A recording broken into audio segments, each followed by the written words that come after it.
Et bonsoir et merci de nous rejoindre à la une de l'actualité sur ADK TV. La finale du tournoi de ADK a eu lieu le vendredi 5 septembre à Bengassou.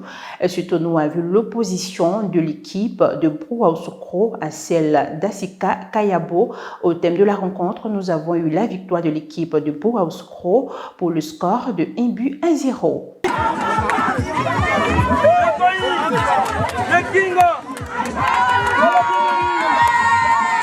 De pointe nommé Wawa, vraiment, je vous informe que c'est le meilleur buteur de ce tournoi qui comptabilise lui seul 12 buts.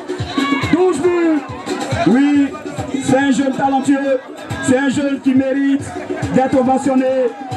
Comme vous le constatez, nous sommes à Bengassou, ici à notre sous-préfecture. Nous sommes venus pour la finale du tournoi doté du trophée Maître Athanase Nzi Eliane, nos deux députés de la circonscription électorale de Bokanda.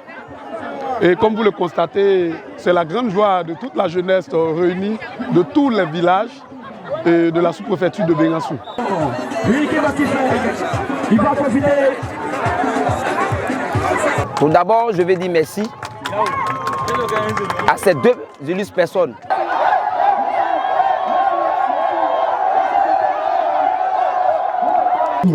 Oui, on applaudit pour ça. Voilà, merci papa. Je voudrais qu'on sache une chose. C'est pour tout ce qui a été réussi aujourd'hui, nous sommes partis sur une base. C'est pourquoi je vais dire merci aussi. Et j'aimerais aussi dire merci. Aujourd'hui, Dieu a voulu que le meilleur soit à Brouhaousokro. Ils ont été meilleurs pour vous. Ils ont même le meilleur buteur, 12 buts. Ce n'est pas anodin. Félicitations et merci pour l'année prochaine. Oui, merci. Les deux députés, Colonel Mzimba Fouérian et moi-même, comme Athanase, la somme de 100 000 francs CFA, plus le trophée, un ballon et un ballon. Félicitations à vous deux. C'est vrai que le meilleur a gagné, mais vous avez très bien joué. Et comme nous savons tous, le sport, c'est l'union. Les infrastructures sportives, les voiries et les infrastructures de logement de la Coupe d'Afrique des Nations CAN 2023 avancent bien et en effet, après le report de la prestigieuse compétition africaine de football pour le début de l'année 2024, le stade de Korogo est à 74%, celui de Bouaké à 98%, 99% pour Yamoussoukro, 75% pour San Pedro, 49% pour le stade Félix Houphouët-Boigny et 45% pour la mise en norme du stade olympique Alassane Ouattara d'Ebimpe, ce qui donne un taux d'avancement général des travaux en fin août 2022 de 78,2%.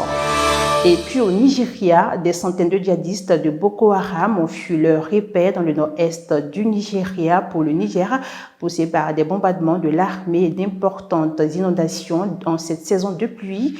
On indique une source sécurité des habitants. Le nord-est du Nigeria est en proie à des conflits depuis plus de 13 ans entre l'armée et les deux groupes djihadistes rivaux que sont Boko Haram et l'État islamique en Afrique de l'Ouest.